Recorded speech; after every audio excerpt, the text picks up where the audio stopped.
Yeah, CJ he's doing better, improving, but he's still in the protocol.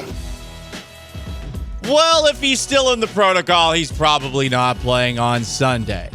Our fingers are crossed. Hello and welcome aboard the Paul Gallant Show on this Thursday, December 21st of 2023. It's the last Paul Gallant Show of the year. How about that?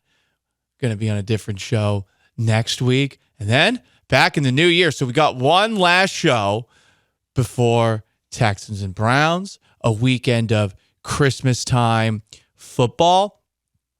I'm glad that we have gotten back to a point where there are actually people expressing concerns and fears about the Houston Texans. Sean, we've been talking about this all year. Sean Mapes behind the glass about how there does seem to be a little bit more care about the Texans, and especially now that they're 8-6, there's a lot of care. Where last year, I mean, people would get angry with us when we talked about them. Yeah. Now there's games where people are either going into it like, oh, must-win game for the Texans, which did not happen the last 3 years. Did not happen. Maybe not once. Maybe week 1, 2020, before they knew the team stunk and Bill O'Brien was going to get fired after 4 games. But like for so long, it's just been, like you said, like people upset if you're like, this is an interesting game for the Texans. You basically get like tomatoes thrown at you. Yeah. And now here we are where I haven't seen a lot of people. I don't think we're all the way back yet. But I have seen people expressing concerns and doubts about the Texans' chances to make the playoffs. Now, I was there not too long ago because I did not think that the Texans could win a game without C.J. Stroud under center. They proved me wrong on Sunday. I'm skeptical they'll be able to do it again with Case Keenum under center against the Browns. But for all the people who are all of a sudden getting nervous or sad and depressed in advance about the Texans not making the playoffs, Sunday's result is not going to be the end of the world. It's not. I saw this from the New York Times, and I suppose when we see anything from the New York Times these days or the Washington Post, we have to raise an eyebrow at it. Can we trust establishment media in 2023? But per the New York Times, even if the Texans lose to the Browns, as long as they beat the Titans and Colts, the last 2 games of the year, they have a 97% chance of making the playoffs. 97! Now, win all the rest of your games, you're going to take care of business. You're going to feel a whole lot better about yourself. But for the people that are now starting to get ants in their pants about the playoffs, relax. And I'd also say this. Can we relax, internet doctors, about C.J. Stroud's concussions? Now, I don't think he's going to play on Sunday. Missing 2 weeks is concerning. The fact that he took hits against the Cardinals and Broncos that caused him to leave the field for at least one play each time makes you wonder if his bell's been rung perhaps a little bit too much this year. But all of a sudden we've gone from, he might miss a game or two, to some people asking this question at D'Amico Ryan's media availability yesterday. D'Amico, is there a chance that this could end his season? End the CJ season? Oh, why you say that? Oh, don't shock me like that, man. No. Wow. No, it's just we're going through the protocol, and each person, each concussion, right, is different. So each person, it takes a different amount of time for each person to heal, just like with anything else. So he's just going through the protocol just like everyone else has throughout whenever they've been in the concussion protocol. And, we just, at the end of the day, like I said last week, and it still stands today, like the most important thing is making sure CJ is healthy. And when he's ready to go, he'll be ready to go. I'll let you guys know. I think D'Amico thought that a Shefty bomb had perhaps been dropped upon the internet with his bewildered response to that, but it should have been a bewildered response. And then he goes back into your typical D'Amico speak, which was TL, didn't listen. Every concussion has a different story. I mean, he pulled out a Brock Osweiler card, which you got to respect him for that. The master of saying nothing, much like Nick Caserio. The Houston Texans are the New England Patriots, and man, it just makes my heart feel very warm. But I would just say to the Texans fans who are now all of a sudden re-engaged, like, relax. Just relax, okay?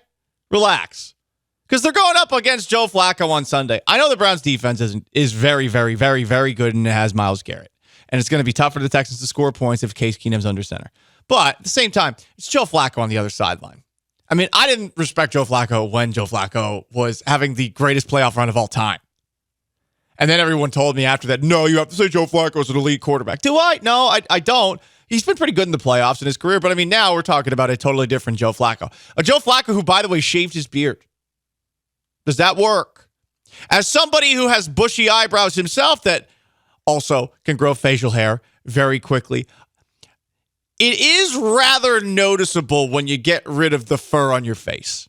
I don't think it always works, and I am now at a point in my life where I think I'm always going to at least roll with a little bit of scruff, because I do think that the bare whiteness of my face scares children.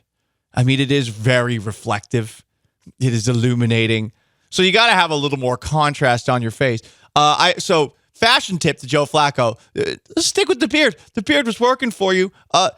Good luck tip for Flacco. Did Flacco do this because he threw 3 interceptions? I don't know, but I mean, I feel better about the Texans against Joe Flacco on Sunday because there's no Joe Flacco beard, Sean Mapes. Is that stupid? Yes, but remember, this show is also stupid. Yeah. No, I'll barrel on into the stupid. I kind of think it's bad. I don't know.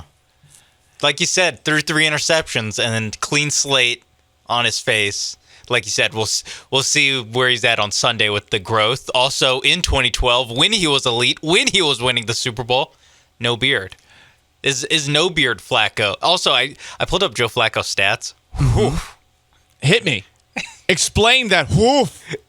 3 games started, 2-1 record. That's all that matters, a lot of people will say. Yes, that's why we're even talking about maybe being scared of this guy.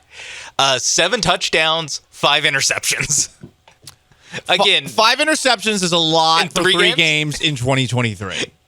In the past, that would not be that bad. No, that's like I don't know, that's like a Terry Bradshaw 6 games. Jameis Winston broke the wheel. The 30 interception season, we're never going to see quarterbacks that throw that many again because he threw so damn many that year. He still had more touchdowns, though. It was 33-30. But yeah, 7-5, not ideal. Not bad. No, I mean 33 QBR. Oh, that's bad. That is bad. Under 60% completion. It's 57. Ooh. Okay. So that could help the Texans out. I do think that if you didn't get a defensive score against the Titans, I think you're going to need a defensive score on Sunday. I think. That's my bold prediction of the game. But I could be wrong. 100%. I have a question for you guys. You can answer it on the other side. I've also got some Christmas movie takes that I need to dive into. But is there a part of you that wishes that Deshaun Watson was under center for the Cleveland Browns on Sunday?